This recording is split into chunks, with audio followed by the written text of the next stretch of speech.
ala asrafil anbiya'i wal mursalin wa ala alihi wa ashabihi wa man tabi'ahum ihsanin ila yaumiddin, amma ba'd. Ikhwatal Islam rahimani wa rahimakumullah. Bagaimanakah kabar Anda di kesempatan pagi hari ini? Teriring doa dan harapan, semoga Allah Subhanahu wa taala senantiasa menimpahkan taufik, rahmat, keberkahan dan segala kemudahan untuk setiap aktivitas kita dalam pekerjaan maupun ibadah kepada Allah Subhanahu wa taala. Kita memuji serta bersyukur atas segala nikmat ini. Salawat dan salam semoga terlimpahkan serta tercurahkan kepada Nabi kita Nabi Muhammad sallallahu alaihi wasallam, untuk keluarganya, untuk para sahabatnya dan seluruh pengikutnya hingga akhir zaman nanti. Senang sekali dapat menemani antum semuanya di kesempatan Rabu pagi hari ini guna menghadirkan kajian bersama Ustadz Abu Fairuz Ahmad Ridwan LC hafidhahullah taala dari pembahasan yang baru. Menurut informasi yang kami dapatkan, kita akan membahas 10 sebab yang bisa melapangkan hati. Semoga kajian dapat memberikan tambahan ilmu dan kebermanfaatan bagi kita semuanya. Dan kami ingatkan untuk Anda yang bertanya seputar pembahasan ini di 0218236543, 0218236543. Kami ulangi kembali, 10 sebab yang bisa melapangkan dada, kajian di kesempatan pagi hari ini. Dan untuk itu kita akan terhubung dengan Ustadz Abu Fairuz Ahmad Ridwan LC di Kota Batam untuk menyampaikan mukadimah atau pembahasan yang akan kita simak bersama. Kepada Ustadz kami persilahkan, falyatafadhal mashkuran ya Ustadz. Bismillahirrahmanirrahim. Alhamdulillahirabbil alamin wal aqibatu lil muttaqin. Fala udwana illa 'alal zalimin. Asyhadu an la ilaha illallah wahdahu la syarika lah. Al-Malikul Haqqul Mubin wa asyhadu anna Muhammadan abduhu wa rasuluhu as-sadiqul wa'dil amin. Amma ba'du. Allahumma alhimna rushdana wa qina syurura anfusina. Rabbana zidna ilma warzuqna fahma wa amalan mutaqabbala. Allahumma rzuqna al-ikhlasa fil qawli wal amal wa fi sirri wal alan. Para pemerhati Roja, para pendengar Radio Roja dimanapun Anda berada, alhamdulillah senang sekali pada pagi hari ini dapat kembali dipertemukan dalam ketaatan kepada Allah Subhanahu wa taala. Kita akan memulai insyaallah tabaraka taala lanjutan daripada muqaddimah tentang kajian 10 sebab yang akan dapat melapangkan dada, buah karya Syekh Dr. Abdul Razak bin Abdul Muhsin Al-Abbad. Semoga Allah menjaga keduanya. Berkata Syekh Abdul Razak hafizahullah, wa qad dzakara al-'allamah Ibnu al-Qayyim anna hal al-'abdi fil qabri ka halil qalbi fi sadri na'iman wa 'adzaban wa sijnan wa intilaqan. Al-Imam Ibnu Qayyim rahimahullah telah menyebutkan bahwasanya kondisi seseorang hamba tersebut, bagaimana kelak dia dalam alam kuburnya, dalam alam barzaknya, ya, maka itu akan sama sesuai dengan kondisi hatinya yang terdapat dalam dadanya. Apakah hatinya yang terdapat dalam dadanya merasa nikmat atau menderita, tersiksa? Wasijanan muntilakan. Apakah nanti dia akan diluaskan dalam alam barzakh kuburnya, dilapangkan, diberikan kemerdekaan baginya untuk melihat kepada surga yang dijanjikan oleh Allah SWT untuknya, atau dia terkungkung dalam gelapnya alam barzakh, dengan gelapnya alam kubur. Itu akan sesuai dengan bagaimana hatinya yang terdapat dalam dadanya di dunia ini. Bila mana hatinya itu dipenuhi dengan maksiat, dosa-dosa, syahwat, syubhat, menjadi sempit perasaannya, galau hatinya dalam hidup di dunia ini, maka begitu jugalah akan sempit nanti hatinya, akan sempit dirinya dalam alam barzakh. Bila mana hatinya dipenuhi kelapangan, keluasan dengan ketaatan kepada Allah, dengan ketakwaan, mengerjakan perintah-perintah Allah, menjauhi larangan Allah, sehingga selalu dalam keadaan tenang, tentram, nikmat, menerima semua ketentuan takdir Allah, maka akan menjadi lapang pula lah alam kuburnya. Jadi alam kubur itu adalah merupakan buah daripada kondisi hati manusia ketika di dunia. Bila mana hatinya lapang, alam kuburnya akan lapang. Bila mana hatinya sempit, maka alam kuburnya akan sempit pula. Subhanallah. Bila mana dia stres dalam kehidupan di dunia ini, hatinya dipenuhi berbagai macam perkara-perkara yang membuat dia stres, maka begitu jugalah nanti di hari akhirat, di alam barzakh akan sempit pula hatinya menghadapi berbagai macam ujian-ujian daripada Allah Subhanahu wa taala, siksa daripada Allah Subhanahu wa taala. Berkata Syekh Abdul Razak, fa in kana sadruhu dhayiqan harajan bihadzal din, bila mana seseorang itu hatinya sempit menerima agama ini, wa syara'ihi, sempit hatinya menerima syariat Allah Subhanahu wa taala ini, kana qabruhu alaihi dhayiqan, maka akan sempit pula nanti baginya alam kuburnya. Allahu Akbar.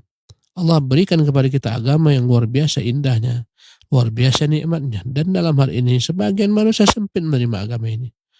Bila mana dia menolak agama ini, tak mau masuk ke dalam Islam, mengesahkan Allah Tuhan yang satu, mengikuti syariat Muhammad, maka tak ada bagian kebahagiaan hidup sama sekali, di dunia maupun di akhirat. Walau kau lihat dia penuh dengan kebahagiaan, harta benda bergelimang, harta berkedudukan tinggi, pangkat, hakikatnya hatinya sempit. Tak ada sedikit pun bagi hati itu kelapangan bila mana dia berpaling daripada Allah Subhanahu wa taala.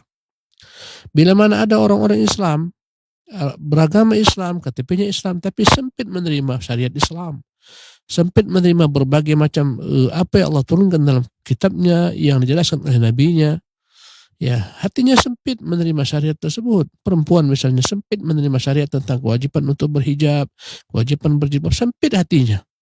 Ya, dia sempit hatinya menerima segala macam ketentuan Allah Subhanahu wa taala dalam Al-Qur'an, misalnya dari sisi pembagian harta warisan. Dia tak rela jika dia mendapatkan satu bagian sementara laki-laki mendapatkan dua bagian. Ya, maka sempitnya manusia menerima agama ini, akan itu pula lah buahnya nanti ketika di alam barzakh. Subhanallah, sempit bagi laki-laki untuk disuruh sholat ke masjid berjamaah, enggan ke masjid, enggan berjamaah, sempit menerima perintah Nabi SAW untuk mengeluarkan zakat harta mereka dan semacamnya. Sesempit apa seseorang dalam menerima syariat Allah, seperti itu pula lah kiranya sempitnya kelak dia akan merasakan dalam alam kuburnya. Wa in kana sadruhu munsyarihan li hadzal din, bila mana hatinya tenang, lapang menerima agama ini, ridha menerima agama ini, sukacita, rela menerima agama ini, rela menerima segala ketentuan Allah Subhanahu wa taala, ketentuan hukum syar'inya, rela menerima perintah-perintahnya, rela menjauhi larangan-larangannya, ridha dengan apa yang Allah SWT tentukan berupa takdir yang telah Allah SWT gariskan kepadanya dari segala macam ujian-ujian di dunia ini, rela, hatinya lapang dada. Wa qalbuhu muqbilan alaih, dan hatinya senantiasa berusaha untuk menghadap Allah Subhanahu wa taala. Kana qabruhu muwassa'an alaih, maka orang semacam ini nanti kuburnya akan diluaskan. Maksudnya alam kuburnya akan diluaskan oleh Allah Subhanahu wa taala seluas hatinya dalam menerima agama, menerima Islam, menerima ketentuan syariat dan perintah Allah Subhanahu wa taala. Yang sempit menerima jilbab dari kaum liberal misalnya, yang terpengaruh dengan paham-paham kebebasan, bahkan melecehkan jilbab misalnya, ini hanya contoh saja, maka akan sempitlah alam kuburnya. Allah musta'an. Berapa banyak dalam agama ini berbagai macam perintah-perintah Allah yang merupakan ujian. Sempit sebagian wanita menerima konsep poligami, sesak dadanya, seolah-olah dia ingin kalau Allah itu dihilangkan dari Islam. Begitulah nasibnya nanti dalam alam kuburnya. Subhanallah. Sebagai bentuk balasan. Maka apapun perintah-perintah Allah SWT, terima dengan lapang dada, jangan kau sempit menghadapinya. Seberapa engkau sempit hatimu menghadapi perintah-perintah Allah, ketentuan Allah, syariat Allah, seperti itulah nasibmu nanti dalam alam kubur. Wallahul musta'an. Berkata Syekh Abdul Razak hafizahullah, wa kana fihi qarir al-ain sa'idan, maka orang yang menerima syariat Allah akan senantiasa gembira, bahagia, ya, dan dia akan beruntung. Dadanya akan menjadi lapang, alam kuburnya akan menjadi lapang, dan nanti kelak di hari kiamat Allah akan lapangkan baginya surganya. Kemudian ikhwati fillah yang dimuliakan oleh Allah Subhanahu wa taala, para pemerhati roja, para pendengar roja, apalah kiranya tanda-tanda hati itu menyempit, dan apalah kira-kira tandanya hati itu menjadi lapang menerima ketentuan agama Allah Subhanahu wa taala. Berkata Syekh Abdul Razak, "Walinsyirahi sadri alamatun bayyinatun." Bagi hati yang lapang itu ada tanda-tandanya. Segala sesuatu itu ada tandanya. Bila mana engkau terkena penyakit, ya tertentu ada tanda-tandanya. Ya, semuanya dimulai dengan tanda-tanda. Bila engkau bahagia ada tanda-tandanya pada wajahmu. Bila engkau murung ada tanda-tandanya pada wajahmu. Ya, semua ada tanda-tandanya. Bila mana engkau menderita sakit, misalnya sakit gula, ada tanda-tandanya. Misalnya engkau selalu haus, selalu kencing ketika malam hari, selalu letih, ini tanda-tanda. Demikian juga lah kalau kau ingin mendeteksi bagaimana hatimu itu. Bahagia atau tak bahagia. Menerima Islam, lapang atau sempit dalam menerima syariat Allah Subhanahu wa taala, inilah tanda-tandanya. Berkata Syekh Abdul Razak, "Wal insyirahis sadri alamatun bayyinah." Maka bagi hati yang lapang ada tanda-tanda yang jelas. Wa dalalatun wadihah. Ya, ada perkara-perkara yang tampak. Tazharu 'alal mu'min, tampak pada diri seorang mukmin. Fayahmalu bihal aqibata fid dunya wal akhirah. Bila mana dia dapati tanda-tanda itu, maka hendaklah dia berbahagia untuk mendapatkan segala macam bentuk keberuntungan kelak di dunia maupun di akhirat. Wa tatalakhasu bil jumlati fi umurin thalathatin. Inilah ringkasan daripada tanda-tanda hatimu menjadi lapang, luas seluas-luasnya. Ya, bila mana tak terpenuhi tanda-tanda ini berarti hatimu kan menyempit. Allahu Akbar. Al-awwal, tanda yang pertama, an yuqbila ala daril khuludi wal baqa. Tanda-tanda hati yang lapang, hati yang luas. Ya, dalam dada seorang mukmin manakala dia an yuqbila ala daril khuludi wal baqa. Menjadi konsentrasi hidupnya, fokus hidupnya. Negeri akhirat, negeri yang kekal abadi. Allahu Akbar. Ini tanda-tanda yang pertama. Selalu dia membayangkan bahwa dia akan segera kembali ke negeri yang abadi, ke negeri akhirat. Ya, dia tak menganggap dunia ini adalah merupakan tempat segala-galanya, tujuan hidupnya. Enggak. Dia yakin akan datang masanya dia akan kembali ke kampung halamannya. Bahkan senantiasa dia berusaha untuk mengumpulkan bekalnya untuk kembali ke kampung halamannya. Engkau melihat bagaimana orang pergi musafir, merantau. Luar negeri, ada yang berangkat ke Saudi, negeri Islam. Ada yang ke Qatar. Ada yang berangkat ke negeri-negeri non-muslim. Ke Korea, ke Jepang sana. Ya, ke tempat-tempat non-muslim. Apa yang dalam benak mereka? Mereka tak berniat untuk bermukim kekal abadi di negeri-negeri tersebut. Karena mereka punya kampung halaman. Mereka punya negeri yang mereka tinggalkan. Punya kampung halaman, punya sanak kerabat yang mereka tinggalkan. Maka di negeri perantauan itu mereka akan berupaya mengumpulkan bekal sebanyak-banyaknya. Kau lihat para TKI, para TKW mengirim transfer uang ke keluarganya, dikumpulkan seperak demi seperak. Terkumpullah uang, dibangun rumah-rumah mereka, dibeli kendaraan, dibuat berbagai macam hal, dibeli sawah ladang. Untuk kapan? Untuk nanti manakala mereka pulang kampung, mereka sudah punya bekal yang banyak. Ketika mereka pulang kampung, dalam bayangan mereka akan menikmati hasil jerih payah mereka mengumpulkan bekal di negeri orang, di perantauan. Begitu jugalah hakikatnya. Kita sedang berada di dunia yang merupakan tempat perantauan. Yang kita akan pulang kembali ke tanah air kita, tanah asal kita, negeri akhirat. Semua kita berasal dari surga Allah Subhanahu wa taala, karena di sanalah orang tua kita Adam ditempatkan. Maka orang mukmin akan senantiasa merindui tempat itu. Maka fokusnya adalah bagaimana kelak dia kalau kembali ke kampung asalnya, kampung halaman abadinya. Fokusnya adalah bagaimana dia senantiasa berupaya untuk mengumpulkan sedikit demi sedikit amalan-amalan saleh yang membuat ridha Allah Subhanahu wa taala, yang akan membuat lapang kampung halamannya di akhirat sana kelak. Ya subhanallah, sebagian orang sibuk mengumpulkan bekal untuk kampung dunianya, membangun istana di kampung dunianya, membeli berbagai macam sawah ladang, membeli segala macam kendaraan yang mewah-mewah. Dia bangun dunianya tapi dia hancurkan akhiratnya. Tak ingat negeri akhirat. Tak ingat perintah Allah, tak ingat larangan Allah SWT, tak ingat harta zakat, sedekah, tak ingat salat. Allahu Akbar. Seolah-olah harta tersebut dia akan nikmati selama-lamanya. Padahal akan datang masanya ajal menjemputnya, dia akan mati. Maka orang-orang semacam ini adalah orang yang hatinya itu sempit, hatinya berpenyakit. Subhanallah. Inilah tanda pertama para pemirsa yang dimuliakan oleh Allah Subhanahu wa taala. Tanda yang kedua, ats-tsani kata Syekh Abdul Razak, an yatajafa an dariz zawali wal fana. Senantiasa hatinya menjauh dari negeri yang fana ini, negeri yang tak abadi ini. Negeri sementara.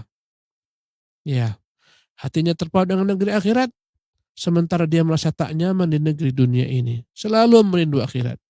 Sebagaimana orang-orang ketika dia pergi berperjalanan, musafir, dia pergi ke negeri orang, berangkat kemana-mana, ada yang ke Amerika, ada yang ke Australia, ada yang ke Inggris. Subhanallah. Apa tujuannya? Mengumpulkan bekal. Bekal harta, bekal ilmu, untuk nanti dibawa pulang, agar memperoleh harta, jabatan, pangkat, kedudukan. Ya, itulah niat mereka. Mereka tak pernah merasa nyaman di negeri perantauan. Ya, di negeri perantauan mereka tidak akan buat istana, mereka tidak akan buat macam-macam. Mungkin dia hanya sewa rumah di sana, ya, sewa flat di sana. Kan dia tahu itu rumah sementara. Sementara kebanyakan daripada apa yang dia dapatkan dia kirim ke tanah air. Subhanallah. Mengapa? Kan dia tahu tempat perantauan itu sementara. Dia akan segera kembali. Ya, demikian juga lah kiranya orang-orang mukmin sejati yang hatinya lapang, hatinya luas, dia tak betah di dunia ini. Tak menjadikan dunia sebagai tujuan hidupnya. Di dunia hanyalah merupakan kesempatan baginya untuk mengumpulkan bekal sebanyak-banyaknya sebagaimana orang-orang yang pergi merantau. Disinilah dia menyemai berbagai macam benih-benih kebaikan di dunia ini. Ya, dia tak nyaman di dunia ini, senantiasa merindui kampung halamannya, tetapi sudah takdirkan dia harus melintasi dunia ini. Maka dia akan berusaha mengumpulkan sebanyak-banyaknya bekal untuk kembali kepada Allah SWT. Maka ciri-ciri hati orang yang sempit adalah orang yang hatinya penuh dengan dunia. Cita-citanya dunia, mimpi-mimpinya dunia. Tak ada bagian daripada akhiratnya. Tak teringat dia bagaimana dibangkitkan dalam kuburnya, bagaimana ditanya malaikat mungkar nakir. Tak teringatnya bagaimana dibangkitkan di padang mahsyar. Tak teringatnya bagaimana dia melintas sirat al-mustaqim, ditimbang, dihisab, enggak teringat baginya. Allahu Akbar. Maka inilah hati-hati yang sempit. Adapun tanda yang ketiga, an yasta'idda lil mauti wa ma ba'dahu. Hati yang lapang itu adalah hati yang terdapat dalam dada seseorang yang membuat dia senantiasa untuk bersiap-siap mengumpulkan bekal setelah dia mati. Itu ciri-ciri hati yang sehat. Satu, fokusnya negeri akhirat. Kedua, dia tidak betah di negeri dunia ini. Tak jadikannya sebagai tujuan. Yang ketiga, senantiasa berusaha mengumpulkan bekal untuk dibawa kembali pulang ke kampung akhirat. Persis sebagaimana kondisi manusia di dunia ketika merantau. Fokusnya bukanlah di negeri perantauan, fokusnya adalah membangun kampung halamannya. Fokusnya. Dan dia tak nyaman di negeri tersebut karena nyamannya di kampung halamannya. Ya. Oleh karena itulah dia selalu kalaulah dapat secepat mungkin dia kembali ke kampung halamannya, membawa sebanyak-banyaknya apa yang telah dia kumpulkan di negeri sana. Subhanallah. Ya, senantiasa dia bersiap-siap untuk pulang ke kampung halamannya. Selalu dijaga paspornya, selalu dia lihat surat-suratnya. Subhanallah. Ingin seketika dia segera kembali, ya, menyudahi perjalanannya yang lama, ingin kembali kepada sanak keluarganya, kepada istrinya, kepada anaknya. Subhanallah. Itu hakikat perumpamaan orang di dunia ini sama dengan orang-orang yang sedang berjalan menuju akhirat. Berkata Syekh Abdul Razak, فَإِذَا وُجِدَتْ هَذِهِ الْأُمُورِ الثَّلَاثَةِ فَإِذَا وُجِدَتْ هَذِهِ الْأُمُورُ الثَّلَاثَةُ فِي قَلْبِ الْعَبْدِ فَهِيَ دَلِيلٌ عَلَى انشِرَاحِ صَدْرِهِ وَطَمَانِينَةِ قَلْبِهِ. Jika terdapat tiga hal ini dalam hati seorang hamba, maka ini akan menunjukkan bahwasanya memang dadanya sudah menjadi lapang. Hatinya akan senantiasa tentram. Qala Ibnu Al-Qayyim rahimahullah. Berkata Ibnu Al-Qayyim rahimahullah. Wa alamatu hadha, dan tanda-tandanya ini adalah insyirahus sadri li manazilil iman. ketika dadanya itu menjadi luas, menjadi lapang dengan kedudukan iman.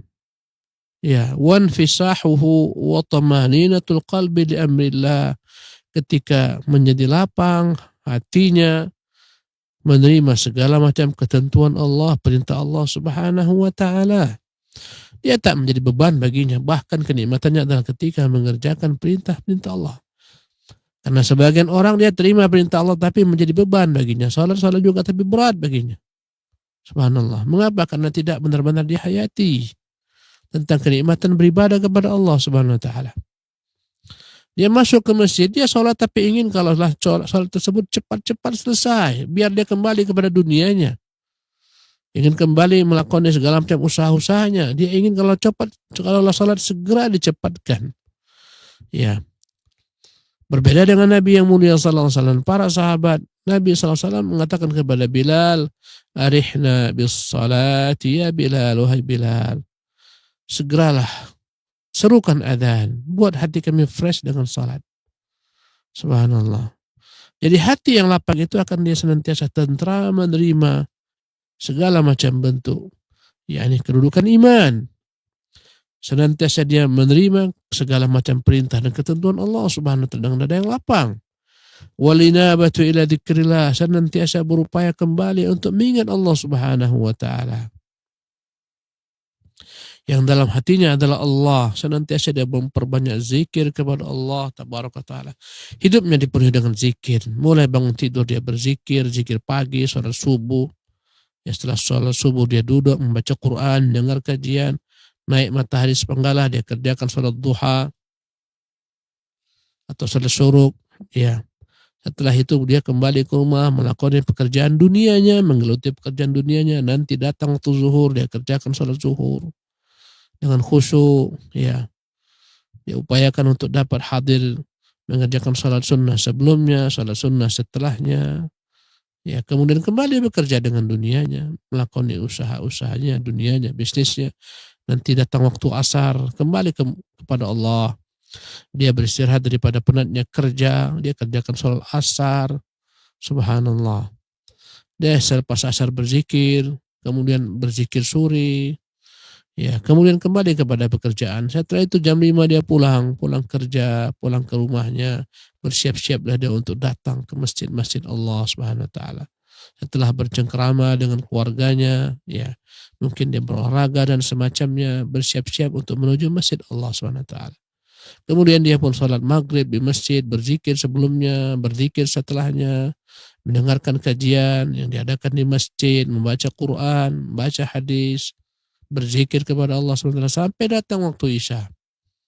Setelah Isya dia kembali berzikir sebagaimana biasanya, pulang ke rumah menemui keluarganya, beramah tamah, bercengkrama dengan keluarganya, dengan istrinya. Subhanallah.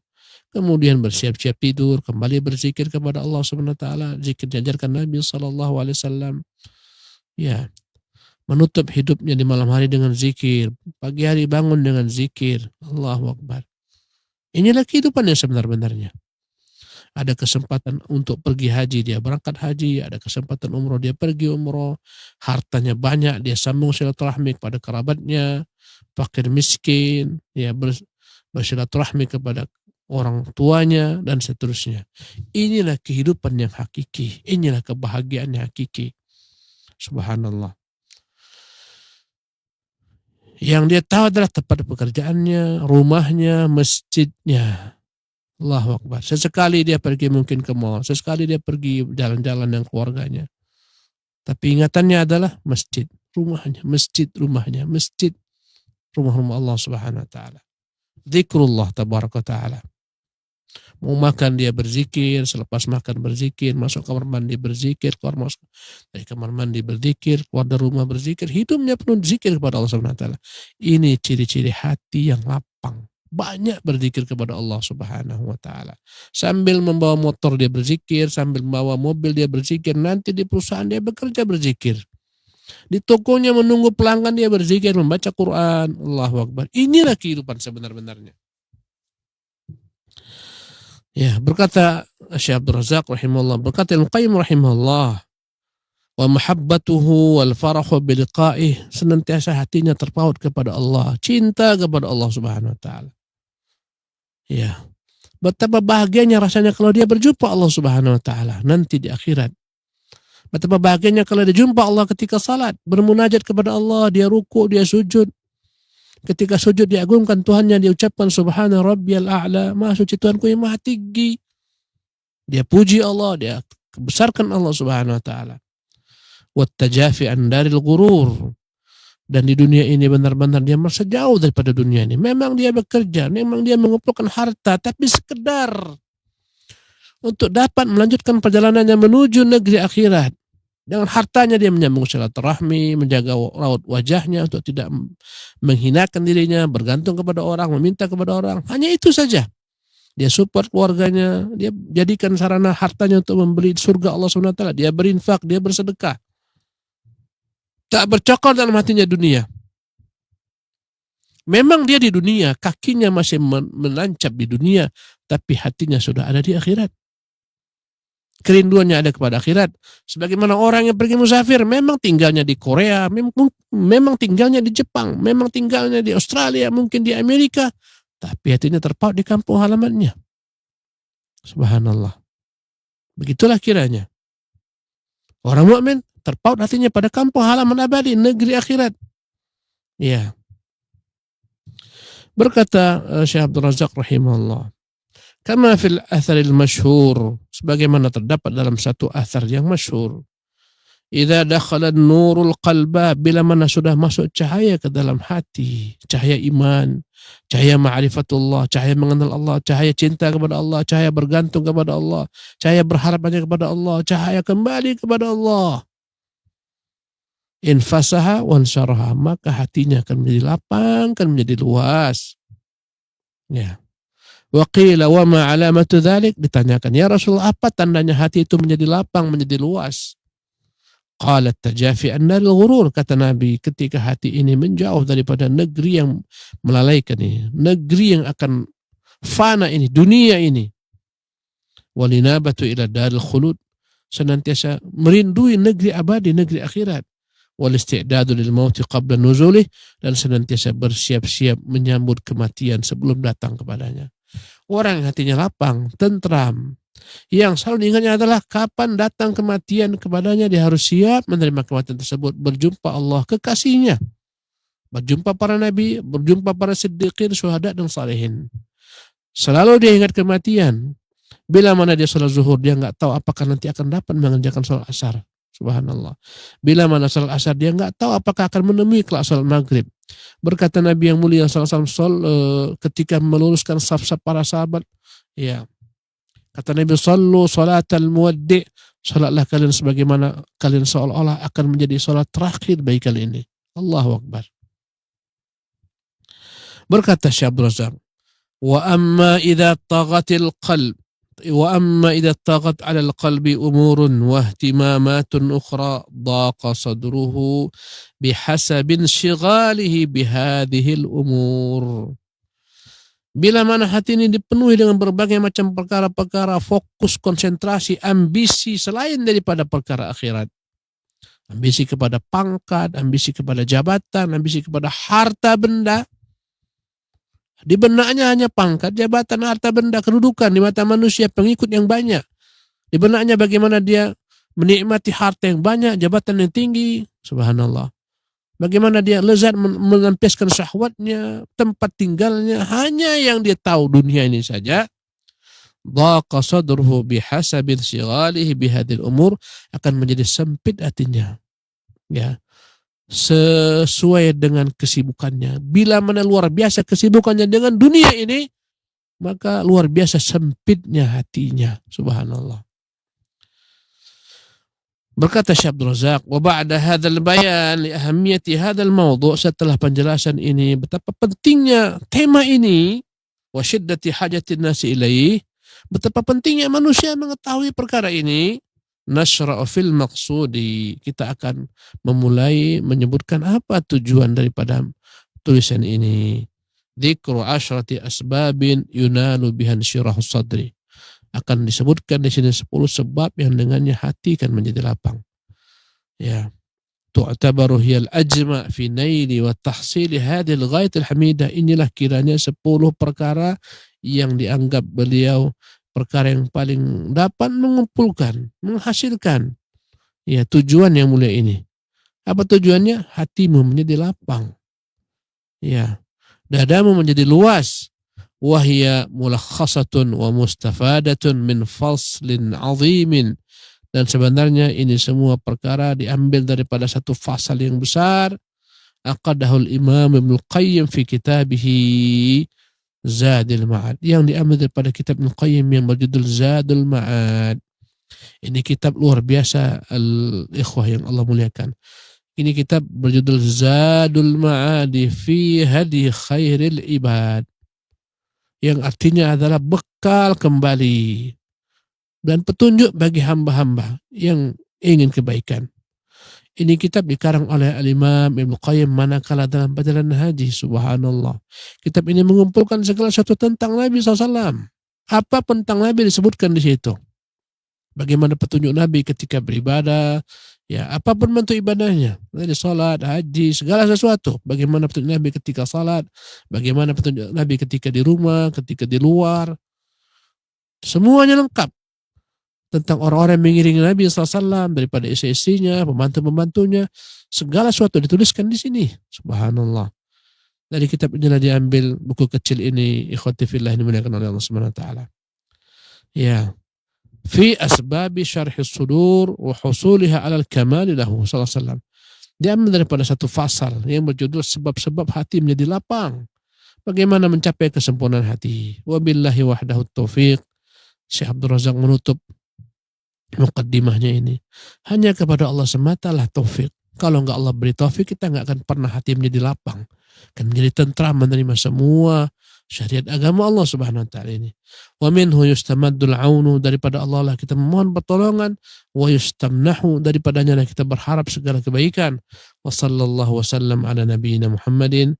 Semoga selawat dan salam tercurah atas Nabi kita Muhammad wa ala alihi wa sahbihi ajma'in, kepada keluarganya, kepada sahabat-sahabatnya keseluruhan. Dan insyaAllah tabaraka ta'ala di kesempatan yang akan datang kita akan masuk kepada sebab yang pertama yang membuat hati lapang adalah tauhid dan ikhlas beragama hanya untuk Allah Subhanahu wa ta'ala. Demikianlah kiranya kajian kita di kesempatan yang penuh keberkahan ini, semoga bermanfaat. Wa sallallahu wasallam wa barak ala abdihi wa rasuli Muhammad wa akhiru da'wana alhamdulillahi rabbil alamin. Tafadhal ya akhi. Baik, Ustaz, barakallahu fikum wa jazakallahu khairan. Terima kasih atas mukadimah dari awal perjumpaan pembahasan kitab ini, 10 hal yang bisa melapangkan dada atau melapangkan hati. Semoga menjadi tambahan ilmu untuk kita semuanya, khususnya dalam rangka menata hati kita untuk memperbaiki hal-hal yang buruk dalam hati kita menjadi lebih baik lagi.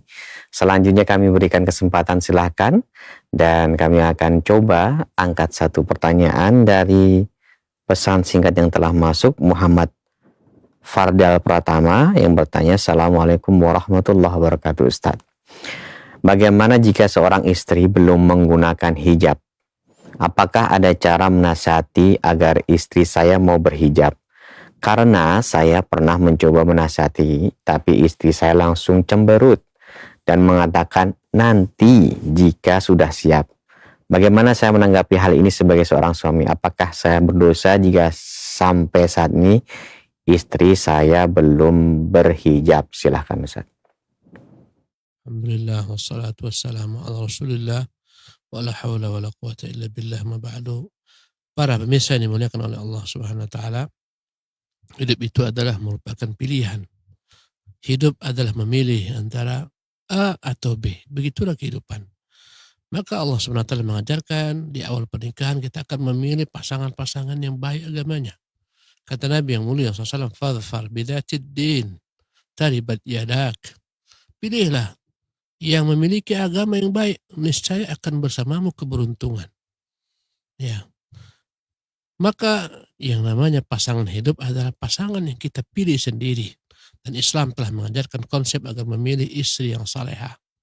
Allah menyebutkan ciri-ciri istri yang salihat, fasalihatu qanitatun hafizatun lil ghaibi bima hafizallah. Ya. Maka perempuan-perempuan yang baik itu adalah perempuan yang salihat. Kata Nabi SAW, ad-dunya mata, dunianya adalah merupakan perhiasan, wa khairu mata'iha al-mar'atu salihah. Sebaik-baik perhiasannya adalah istri yang salihah. Apa ciri-ciri istri yang saleh? Kata Nabi, man idza amartaha ata'atka. Dia lah istri, kalau diperintah dia enggak melawan, dia patuh kepadamu. Disuruh berhijab, dia berhijab. Ya. Dan yang menyuruh itu sebenarnya Allah. Suami hanyalah merupakan perantara saja. Allah yang menyebutkan dalam Al-Quran tentang kewajiban berhijab. Yudhidina alaihinna min jalabibihin, hendaklah mereka mengurungkan jilbab mereka, kata Allah Subhanahu wa taala. Ya. Yang pertama adalah idza amartaha ata'atka, kalau disuruh dia patuh. Ya. Wa idza ra'aita ajabatka, kalau dilihat engkau akan terpana kepadanya, kagum-kagum karena kecantikan akhlaknya, kecantikan perangainya, budi pekertinya, kecantikan fisiknya. Kecantikan fisik itu cepat segera akan sirna hilang.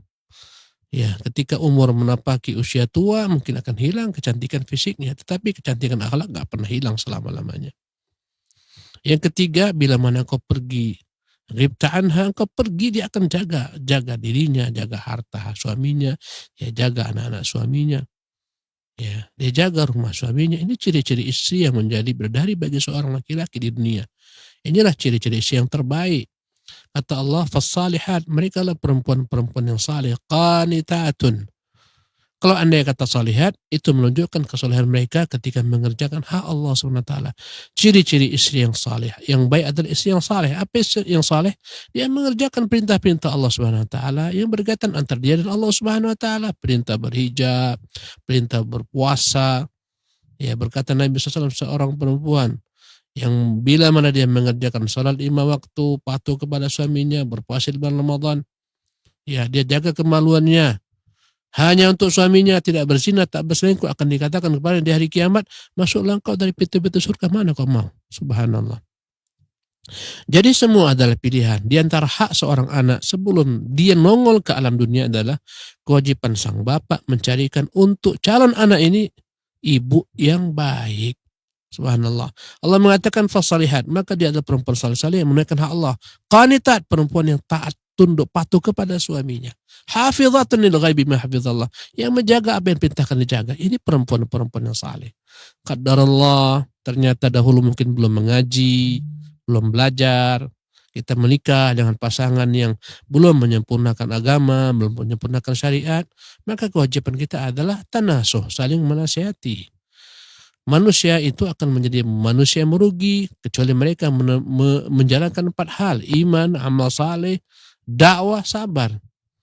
Ya, wal asri innal insana lafi khusr, demi masa manusia benar-benar dalam kerugian, illal ladzina amanu wa amilus shalihat, kecuali orang-orang yang beriman, beramal saleh, kemudian wa tawassaw bil haq, berdakwah, saling mengajak kepada kebaikan, wa tawassaw bis sabr, sabar. Maka kewajiban suami manakala mendapati istri yang semacam ini, hendaklah dia berusaha untuk menyadarkan sang istri dengan cara yang baik, dengan cara yang lembut, dengan cara yang lemah lembut, dengan cara yang bijak. Dipahamkan ke dia, ini bukan saya merintahkan tapi Allah Tuhanmu. Bagaimana kau dipandang oleh orang? Ya, auratmu terlihat, rambutmu terlihat, bagaimana kau nyaman? Subhanallah. Di mana fitrahmu, di mana kesucian dirimu? Bagaimana kau rela orang-orang memandangmu dalam keadaan semacam ini? Subhanallah. Ajarkan, beritahukan, beri kepada dia. Ini loh agama Allah SWT. Ini dalam Al-Quran yang dimintakan Allah SWT. Ketika dia mengatakan nanti tunggu masanya, tunggu kapan? Apakah kau tahu sampai kapan kau diberikan Allah ajal? Mungkin kau mati nanti malam, mungkin kau mati besok. Ya. Dan ini adalah merupakan talbis iblis. Iblis selalu menghalangi manusia berbuat taat, mengatakan nanti saja, nanti kalau kau sudah pergi haji, nanti kau baru pakai jilbab, nanti kalau kau sudah begini, sudah umur baru kau pakai jilbab, besok, lusa, nanti kau ngaji dulu. Itu jalan setan. Ingatkan, suami mengingatkan, ini semua tipu daya setan. Kau tengok bagaimana perempuan-perempuan muslimah di negeri konflik. Mereka tidur malam pakai jilbab karena nggak tahu bagaimana nanti mereka. Mereka khawatir ketika misalnya datang bom, mereka kena bom hancur, mereka mati, terlihat aurat mereka, mereka tidur pakai jilbab. Kau bandingkan dengan kita yang aman, tentram. Sengaja keluar tak pakai jilbab. Beritahukan kepada istri. Ya. dari perkara yang perlahan lembut. Bila mana kau lihat tetap ngeyel, tidak mau menerima perintahmu, subhanahu, tak mengindahkan kewajibannya sebagai istri turut kepadamu, maka kau beri dia warning. Kalau andai kata kau tak mau ikut saya menuju surga Allah Subhanahu wa taala, kita pisah. Subhanallah. Lihatlah bagaimana istri Ismail yang tak pandai bersyukur terhadap suaminya. Ketika datang Nabi Ibrahim, dia bertanya, bagaimana kondisimu? Dia mengatakan, sini kami kondisinya buruk, susah, segalanya susah, makan susah. Apa kata Ibrahim kepada Ismail? Kau ganti palang pintu rumahmu itu, tak baik. Datanglah Ismail, apa yang terjadi? Kata Ismail, siapa yang datang? Ada orang tua begini-begini, dia perintahkan begini. Kata dia, itu ayahku menyuruh agar aku menceraikanmu. Pergilah engkau ke rumah orang tuamu. Engkau kembalikan ke rumah orang tuamu. Diceraikan. Ini jalan terakhir. Subhanallah. Kau beri warning dia, ada talak 1, ada talak 2, ada talak 3, ada terapan-terapan. Kata Allah Subhanahu wa taala, wallati takhafuna nusyuzahunna, istri-istri yang kau khawatir membangkang, tak mau patuh kepadamu, fa'idhuhunna, jalan pertama beri mereka nasihat. Kalau andai kata mereka tak menerima nasihat, wahjuruhunna fil madaji', tinggalkan mereka, jangan tidur dengan mereka lagi. Subhanallah. Pisah ranjang. Kalau andai kata mereka juga tidak mau, wadribuhunna, beri mereka pukulan sebagai pendidikan. Allah yang mengatakan, kata para ulama, dengan kayu siwak, ya, bukan untuk menyakiti, jangan meninggalkan bekas dalam memukulnya. Yang kita pukul bukan, kita cederai bukan fisiknya, tapi kebinalannya. Subhanallah. Ini ajaran dalam agama. Subhanallah. Fabathu hakaman min ahli wa hakaman min ahliya, datangkanlah utusan daripada keluargamu, daripada keluarganya. Ini cemana kehidupan rumah tangga? Mau dilanjutkan atau berhenti? Dia membangkang, tak mau kau perintahkan berhijab, tak mau kau perintahkan salat. Subhanallah. Yang paling mahal dalam diri seorang adalah agamanya. Karena kita bukan hidup untuk di dunia, tapi kita hidup untuk di akhirat. Maka ajarkan baik-baik, nasihati. Bila mana tak bisa nasihati, bumi Allah luas, perempuan banyak, tak selebar daun kelor. Subhanallah. Tinggalkan dia. Ini jalan terakhir bila mana semua sudah kau jalani. Wallahu tabaraka wa ta'ala alam. Terima kasih Ustadz. Jazakallahu khairan atas nasihat dan bimbingannya. Semoga bermanfaat untuk yang bertanya khususnya serta kita menyimak pada kesempatan pagi hari ini. Berikut ini kami bacakan kembali. Assalamualaikum warahmatullahi wabarakatuh. Izin bertanya Ustadz, dari hamba Allah, bagaimana cara agar anak mau sholat sedangkan dia sudah dewasa, bahkan sudah berkeluarga, mempunyai istri dan punya anak. Kita sudah menasihati tapi belum berhasil. Hati ini sedih dan merasa bersalah melihat anak kok seperti ini. Karena masa muda saya juga tidak paham tentang tauhid dan fikih. Saya setelah usia senja atau tua baru sedikit-sedikit mengerti karena sering menyimak kajian-kajian online seperti ini. Mohon nasihatnya Ustaz, silahkan. Alhamdulillah wassalatu wassalamu ala Rasulillah, la haula wala quwata illa billah, wa ba'du. Para pemirsa yang dimuliakan oleh Allah Subhanahu wa taala. Bila mana kita sejak dini membangun rumah tangga kita dengan agama, mencari pasangan yang baik agamanya, kita menjalankan perintah-perintah agama, insyaallah tabarakallah, segala sesuatu itu akan mudah. Misalnya bila mana kita sejak dahulu paham agama, kita akan didik anak kita untuk salat. Kita akan terapkan hadis Nabi SAW, muru auladakum bis salati li sab'in, perintahkan anak-anak akan salat ketika berusia 7 tahun. Wadribuhum biha ya wahum asyur sinin, pukul mereka kalau sudah berusia 10 tahun. Ya, bila mana sejak kecil 7 tahun disuruh salat, nak salat, kalau anda kita jumpa pulang sekolah udah salat, kapanpun juga udah salat. Nomor 1 salat. Terbiasa dia salat, nak salat. 10 tahun kita beri ancaman, kalau kau tinggalkan salat kau akan saya pukul. Siapa untuk dia pemukul? Kata Nabi, wadribuhum biha wa hum asyur sinin, pukul dia gara-gara meninggalkan salat. Siapa untuknya rotan? Bila dia meninggalkan salat, ini untukmu nak. Ya, tentunya semuanya adalah sebagai bentuk pendidikan. Ya, ancaman itu sebagai bentuk, ya ini pendidikan. Inilah resikonya. Kalau kau nggak salat, siap-siap babi akan pukul kau ini. Memukulnya bukan dengan emosi, memukulnya karena seruan perintah Nabimu yang mulia SAW, memukul dengan tempat yang memang boleh dipukul, bukan sembarang tempat. Bila mana hal ini kau jalankan, kau nggak akan payah menyuruh mereka salat. Bahkan anak kecil, tabiat mereka adalah muhakat, meniru orang tuanya. Kau lihatlah bagaimana ketika kau salat, anak kecil masih berusia 3 tahun, dia akan berusaha ikut kamu salat. Kau ruku, dia akan ruku, walaupun rukunya aneh-aneh. Kau sujud, dia akan sujud, walaupun aneh-aneh sujudnya. Mengapa? Karena orang tua itu akan diikut oleh sang anak. Qadarullah. Ya, sebagaimana yang terjadi, sebagian kita tak mengenal agama ini. Orang tua kita dulu pun tak mengajarkan agama. Orang tua kita tak peduli dengan salat, sehingga akhirnya kita pun tumbuh menjadi remaja yang tak salat. Tumbuh menjadi orang tua yang tak salat. Sadarlah kita dapat secercah cahaya iman, hidayah, Islam. Mendengar kajian, subhanallah. Kemudian setelah sadar, dia pun mengerjakan ibadah salat konsekuen. Tetapi dia telah memiliki anak-anak yang dididik dengan bukan cara-cara yang islami. Ya, tumbuh besar anak tersebut dengan kebiasaan buruk, tak salat karena orang tuanya dulu nggak salat, nggak peduli dengan salat.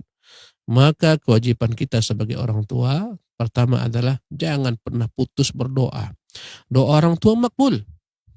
Ya, doakan supaya anakmu Allah beri petunjuk, agar Allah beri hidayah. Katakan, ya Allah, berilah putraku si fulan petunjuk, berikanlah putriku si fulana petunjuk, ya Allah. Mudahkan dia mengamalkan agamamu, syariatmu. Minta kepada Allah Subhanahu wa taala. Nomor satu doa, dan doa orang tua makbul, manjur. Ya, terus menerus berdoa karena semuanya tentang Allah Subhanahu wa taala. Jika Allah ingin memudahkan dia menerima hidayah sebagaimana engkau menerima hidayah, akan mudah baginya menerima hidayah. Subhanallah. Yang kedua, setelah doa, engkau hendaklah senantiasa berusaha memberikan kepada nasihat. Nak, kau sudah besar, sholatlah. Dulu ayah nggak dapat ilmu loh, sekarang baru sadar. Nanti kau ditiru oleh anak-anakmu. Ini anakmu nggak sholat sebagaimana kau nggak sholat. Nanti kau bawa mereka semua ke neraka. Bacakan kepadanya sebagian ayat. Nah, ini bahaya loh, orang tak sholat. Masalakakum fis saqar. Di hari kiamat akan dibenamkan orang-orang ke neraka sakor. Ketika ditanya, masalakakum fis saqar, mengapa kalian dibenamkan dalam neraka sakor? Qalu lam nakum minal musallin. Mereka menjawab, karena kami dulu nggak sholat. Katakan, nah, ini adalah merupakan ancaman bagi orang yang meninggalkan salat. Apakah engkau rela jika nanti kau mati dibakar di neraka sakor dengan anak-anakmu semua, istrimu? Yang tak kau arahkan kepada surga Allah Subhanahu wa taala. Nasihat, setelah doa nasihat yang berketerusan, memilih waktu yang tepat, cara yang tepat, jalan tepat, nasihati. Subhanallah. Ya. Yang ketiga, berusahalah mencarikan untuk mereka lingkungan yang baik, kawan-kawan yang baik. Minta mereka tinggal di tempat-tempat orang baik. Suruh agar mereka dikelilingi oleh orang-orang baik, karena lingkungan sangat membentuk mereka. Dia menjadi semacam itu karena lingkungan dahulu kala semacam itu. Lingkungan yang tak peduli dengan salat, maka tumbuhlah anak-anak yang tak peduli dengan salat. Subhanallah. Maka berusahalah suruh hijrah, dia tinggalkan tempat-tempat yang buruk ke tempat lebih baik. Lingkungan yang lebih baik, lingkungan perumahan lebih baik, lingkungan pendidikan lebih baik. Ya. Semoga dengan 3 hal ini Allah beri mereka hidayah, Allah beri mereka petunjuk. Bila mana semua sudah kau selalu lakukan, mereka masih tetap membangkang, mereka masih tetap tak mau sholat, itu bukan urusanmu lagi. Itu urusan Allah Subhanahu wa taala. Kau terus berdoa, kau terus berharap, ya, terus menasihati, semua serahkan kepada Allah Subhanahu wa taala. Karena hidayah anak-anak kita semuanya itu ada di tangan Allah Subhanahu wa taala. Jika Allah ingin sesatkan dia, tak ada yang bisa memberi petunjuk. Lihatlah bagaimana Allah sesatkan anaknya Nuh alaihissalam. Jika Allah beri dia hidayah, tak akan bisa menyesatkan. Kau lihatlah bagaimana Ibrahim Allah beri hidayah daripada seorang tua yang kafir. Hidayah mutlak min Allah, kita hanya mengupayakan saja menjaga fitrah anak sejak kecil. Setelah kita sadar, maka sekaranglah waktunya, belum ketinggalan, ajak mereka untuk kembali kepada agama Allah Subhanahu wa taala. Wallahu taala alam. Ustaz, barakallahu fikum wa jazakallahu khairan. Terima kasih atas nasihat dan jawaban yang telah diberikan. Semoga bermanfaat untuk kita semuanya. Berikut kami berikan kesempatan, silahkan di layanan telepon 0218236543 bagi Anda yang ingin menghubungi kami dan bertanya langsung pada Ustadz. Halo. Assalamualaikum Pak Ustaz. Waalaikumsalam warahmatullahi wabarakatuh. Iya Pak. Iskandar Pak dari Kalimantan Timur Pak. Silahkan Pak Iskandar pertanyaannya. Ini mau tanya Pak, itu perempuan ditinggalkan suaminya, apakah berapa bulan kamar iddahnya baru boleh nikah biar tidak ngurus cerai? Itu aja Pak. Tolong dijawab. Mohon maaf, itu suaminya meninggalkan, tapi bukan meninggal ya, masih hidup tapi bukan meninggalkan. Ditinggalkan Pak Ustaz. Berapa bulan ditinggalkan istrinya baru bisa bersuami istrinya Pak Ustadz. Tolong dijelaskan Pak Ustadz. Assalamualaikum warahmatullahi wabarakatuh. Waalaikumsalam warahmatullahi wabarakatuh. Silakan. Bismillah, alhamdulillah, wassalatu wassalamu ala rasulillah, la hawla wa la quwata illa billah wa ba'du. Mungkin pertanyaannya, berapa lamakah masa sang istri yang ditinggal oleh suaminya tanpa kabar berita, ya, baru boleh menikah dengan laki-laki lain? Mungkin itu pertanyaannya. Selama memang dipastikan suaminya masih hidup, perempuan ini nggak boleh menikah dengan laki-laki lain karena masih punya keterikatan dengan suami yang sebelumnya. Ya, selama masih ada kontak, selama masih dapat dipastikan ini suami masih hidup, tapi dia tak jatuhkan kata cerai, tapi dia tak mengirim nafkah, dia tidak berikan apapun berita, maka sang istri tidak boleh menikah sampai dapat dipastikan suaminya memang sudah meninggal, sudah wafat, mungkin mati di tempat perantauan, mungkin diserang musuh dan seterusnya. Ya, bila mana sudah lama dan para ulama berselisih berapa tahun masanya, orang ini akan dikatakan hilang, akan dikatakan mati, dan seorang wanita boleh menikah. Mereka berselisih dalam hal ini. Ya, tak ada kata kesepakatan. Ada yang mengatakan 1 tahun. 1 tahun sudah dia tak pulang-pulang, tak jelas beritanya, dan dia pergi ke tempat yang konflik, yang dikhawatirkan dia meninggal. Ada yang mengatakan 1 tahun, ada yang mengatakan 2 tahun, barulah sang wanita itu boleh untuk menikah lagi. Ya. Dan tentunya kata-kata boleh menikah lagi ini dalam agama kita ini tentu ketika perempuan ditinggal oleh suaminya yang tak jelas, hendaklah terlebih dahulu dia melaporkan perkara ini kepada hakim. Datang kepada agama mengatakan suamiku sudah pulang, udah 5 bulan tak jelas, tak ada kabar berita. Aku ingin supaya ya janji-janjinya dahulu ketika menikah ditunaikan. Ya, ada sigat ta'liq yang dibaca oleh sebagian para pengantin atau dibacakan atau dia setujui. Bila mana 4 bulan ternyata dia tak memberikan kepada istrinya nafkah, menyakiti istrinya dan semacamnya, maka istri berhak datang ke pengadilan. Tunggu pengadilan yang menjatuhkan putusan. Ya, nanti pengadilan akan berusaha memanggil sang laki-laki, menyuratinya dan seterusnya. Kalau ternyata tak juga kunjung datang, tak jelas di mana berada, ya, maka setelah beberapa kali sidang, hakim memutuskan bahwasanya laki-laki ini tak menunaikan kewajiban-kewajibannya kepada istri, maka jatuhlah ketika itu hakim menjatuhkan talak sebagai perwakilan suaminya yang sudah dahulu mewakilkan kepada hakim. Dijatuhkanlah talak, keluarlah surat cerai, resmi dia cerai. Ketika itu baru dia boleh menikah dengan laki-laki lain. Subhanallah. Karena ini yang paling selamat. Ya. Jadi perempuan gak mudah-mudah dia menikah dengan laki-laki lain sampai jelas perkara lakinya ini bagaimana kondisinya. Semuanya kembali kepada pemahaman agama yang baik. Gak mudah seorang perempuan itu. Ya, 4 bulan suaminya gak jelas, akhirnya dia nikah. Subhanallah. Padahal dalam peraturan perundang-undangan negeri kita ini, seorang perempuan mau nikah, kalau dia sudah pernah menikah harus ada surat cerai, ada surat kematian. Ya. Semua dia langgar, dia tak pakai itu semua, dia nikah saja dengan laki-laki. Setelah nikah 1 minggu 2 minggu pulang suaminya, apa jadinya? Mengapa abang dahulu tidak memberikan informasi? Dia suaminya meminta uzur. Ya, aku daerah konflik, tak ada sinyal segala macam, aku tak bisa berhubungan denganmu dan seterusnya. Bagaimana jadinya? Kan runyam. Seorang istri memiliki 2 suami runyam, subhanallah. Ya, tetapi bila mana memang sudah semua prosedur dilakukan, subhanallah, sudah ada surat cerai, dia menikah, ketika datang setelah 2 tahun lakinya suaminya, maka dia mengatakan engkau tak punya tanggung jawab, tak memberikan apapun juga, aku sudah menikah. Ini dah tanda-tandanya. Aku nikah oleh hakim resmi. Tidak akan muncul konflik. Maka supaya tidak muncul konflik, suami yang pergi lama tak kembali kepada istri melapor kepada pengadilan agama. Itu jalannya. Menyebutkan segala macam dakwaannya, suami tak pernah mengirim berita, tak pernah mengirim nafkah, tak jelas di mana dan seterusnya. Pengadilan agama yang akan memutuskan kelak. Ini yang paling selamat. Ya.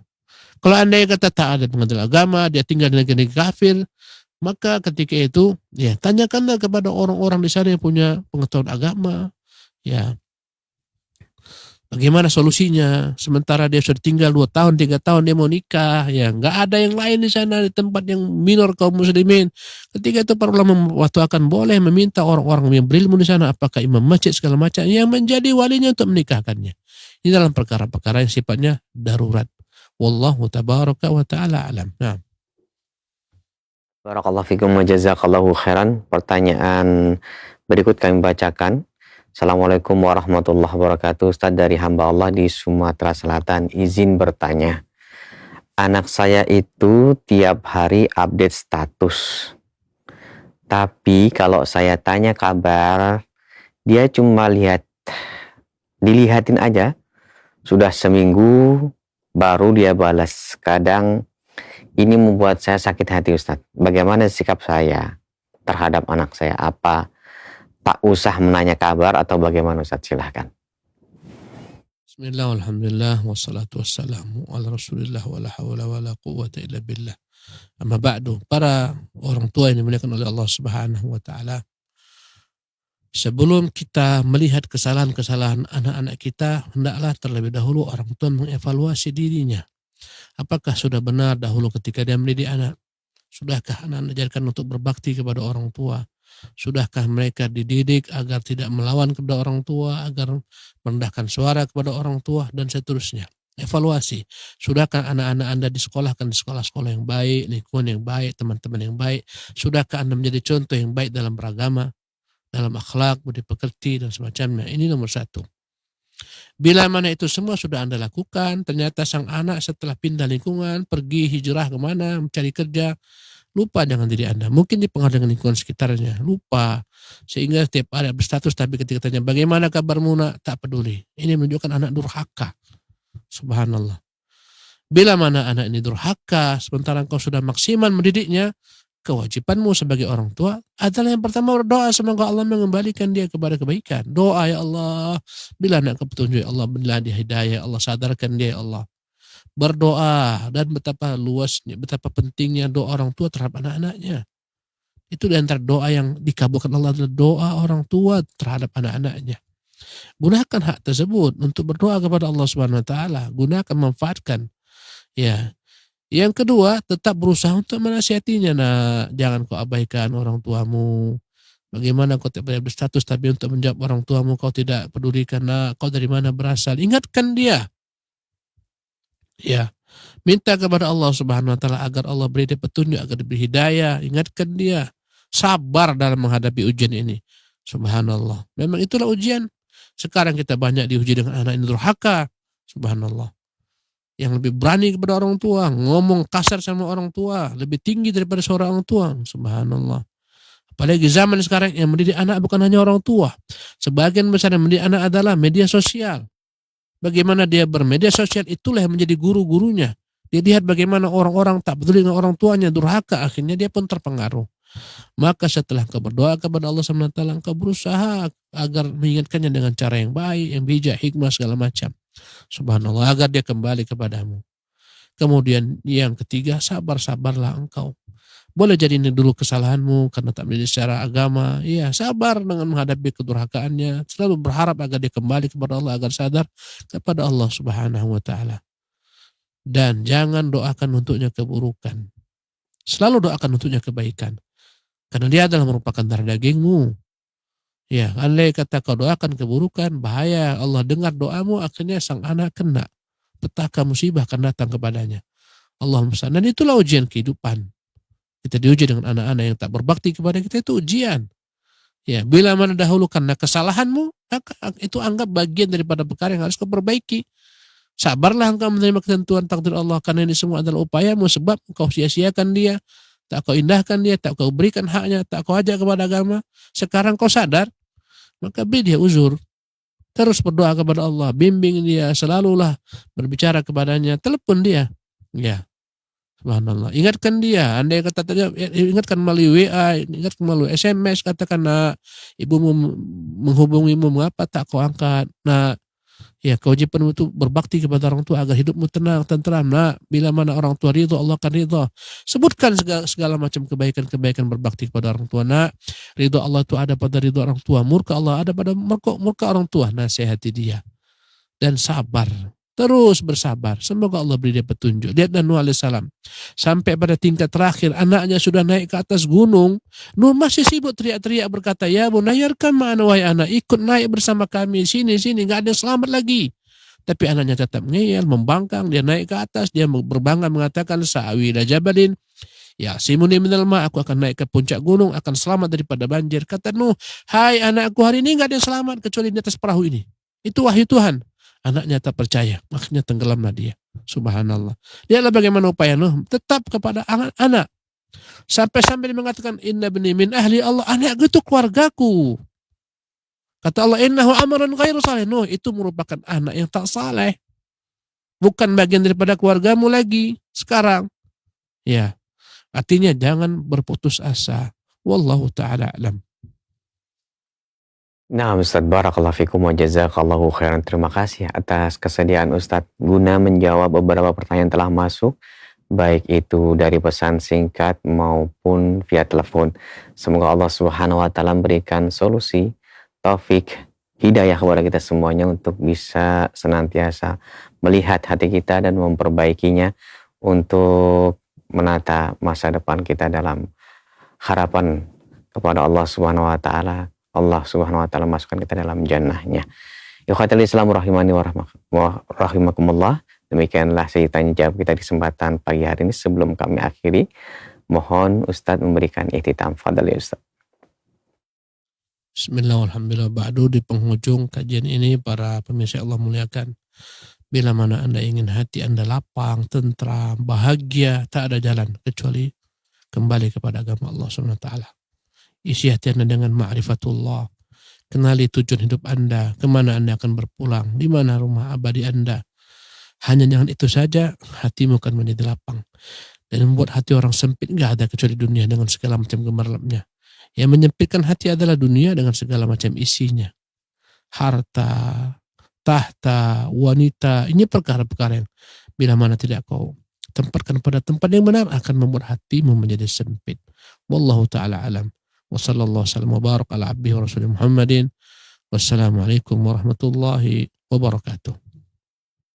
Waalaikumsalam warahmatullahi wabarakatuh. Jazakallahu khairan. Barakallahu fikum kepada Ustadz Abu Fairuz Ahmad Ridwan MA hafidhallahu ta'ala yang telah berkenan untuk kembali meluangkan waktunya di tengah-tengah kesibukan beliau di dalam mengajar dan berdakwah. Semoga Allah Subhanahu wa taala memberikan balasan yang begitu banyak dan menerima amal saleh Ustadz sekeluarga dan berikan kesehatan sehingga kita bisa kembali mengambil pelajaran dan ilmunya dari beliau di kesempatan Rabu pagi yang akan datang.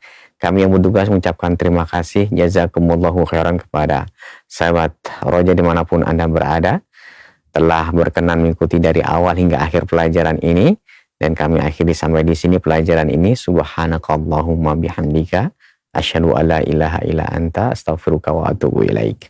Wassalamualaikum warahmatullahi wabarakatuh.